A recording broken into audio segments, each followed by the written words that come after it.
ನಮಸ್ಕಾರ ಸ್ನೇಹಿತರೆ, ಸುಸ್ವಾಗತ.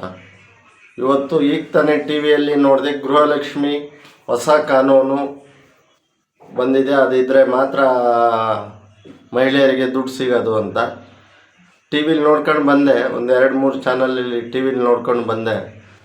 ಹಾಗಾಗಿ ಒಂದೆರಡು ಮಾತಾಡಬೇಕು ಅನ್ನಿಸ್ತು, ಹೇಳ್ತಾ ಇದ್ದೀನಿ ನಿಮಗೆ.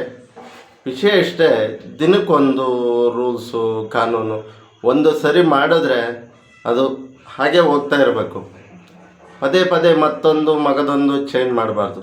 ಹಳ್ಳಿ ಜನ ಏನು ಮಾಡಬೇಕು, ಅವರು ಯಾವ ರೀತಿ ಬಂದು ಒಂದೊಂದು ಕಾನೂನು ಒಂದೊಂದು ಸರಿ ತಂದರೆ ಅವರು ಹೇಗೆ ಬಂದು ಮಾಡಿಸ್ತಾರೆ.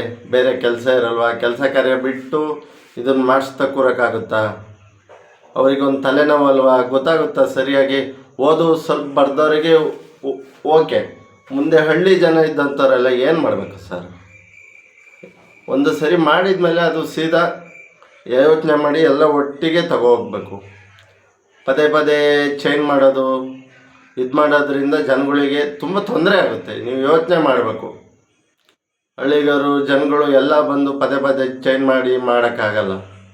ಒಂದು ಸರಿ ಮಾಡಿದ ಮೇಲೆ ಅದು ಬಿಟ್ಬಿಡಬೇಕು. ನೀವು ಇವತ್ತೊಂದು ಕಾನೂನು, ನಾಳೆ ಒಂದು, ನಾಡ್ದು ಒಂದು, ಈ ಥರ ಆದರೆ ಜನಗಳು ಏನು ಮಾಡಬೇಕು? ಹಳ್ಳಿಲಿರೋ ಅಂಥವ್ರು ಸಿಟಿಗೆ ಬರಬೇಕು. ತುಂಬ ದೂರದಲ್ಲಿರ್ತಾರೆ, ಹತ್ತಿರದಲ್ಲಿದ್ದು ಸಿಟಿಲಿದ್ದರೂ ಓಕೆ. ಹಳ್ಳಿಗರು ಏನು ಮಾಡಬೇಕು?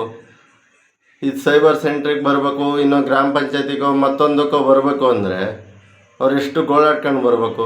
ಕೆಲ್ಸಕ್ಕೆ ಹೋಗೋರು ಇರ್ತಾರೆ, ಕೆಲ್ಸಕ್ಕೆ ಹೋಗೋದು ಬಿಟ್ಟು ಬಂದರೆ ಒಂದು ಕೆಲಸ 2 ಕೆಲಸ ಹೋದರೆ 800,000 ರೂಪಾಯಿ ಹೋಗುತ್ತೆ ಸರ್. ಈ ರೀತಿ ಕಾನೂನು ತರಬೇಕಾದ್ರೆ ನೀವೆಲ್ಲ ಮೊದಲೇ ಯೋಚನೆ ಮಾಡಬೇಕು. ಜನಗಳಿಗೆ ತೊಂದರೆ ಆಗದೆ ಇರೋ ರೀತಿ ಮಾಡಿ. ಡೈಲಿ ಏನು ಸರ್ ಪದೇ ಪದೇ ಚೇಂಜ್ ಮಾಡೋದು, ಅದೆಲ್ಲ ಚೆನ್ನಾಗಿರಲ್ಲ. ಜನಗಳಿಗೂ ತೊಂದರೆ ಆಗುತ್ತಲ್ವ? ಒಳ್ಳೇದು ಮಾಡಿ, ಒಳ್ಳೆ ಕಾನೂನು ತನ್ನಿ, ಒಳ್ಳೆಯದೇ. ಆದರೆ ಏನು ದಿನಕ್ಕೊಂದೊಂದು ಚೇಂಜ್ ಮಾಡೋದು?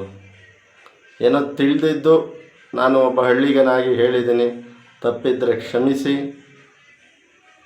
ಜನಗಳು ಲೈಕ್ ಮಾಡಿ, ಕಮೆಂಟ್ ಮಾಡಿ, ಶೇರ್ ಮಾಡಿ, ಸಬ್ಸ್ಕ್ರೈಬ್ ಮಾಡಿ. ಒಳ್ಳೊಳ್ಳೆ ವಿಡಿಯೋಗಳು ಮಾಡ್ತೀವಿ. ಸಮಾಜಕ್ಕೆ ಬೇಕಾದ ಉತ್ತಮ ಸಂದೇಶ ಇರೋಂಥದ್ದು. ದಯವಿಟ್ಟು ಸಪೋರ್ಟ್ ಮಾಡಿ. ನಿಮ್ಮ ಆಶೀರ್ವಾದ ತುಂಬ ಮುಖ್ಯ ಆಗುತ್ತೆ ಬಂಧುಗಳೇ. ದಯವಿಟ್ಟು ಸಪೋರ್ಟ್ ಮಾಡಿ, ಕಮೆಂಟ್ ಮಾಡಿ, ಲೈಕ್ ಮಾಡಿ, ಶೇರ್ ಮಾಡಿ.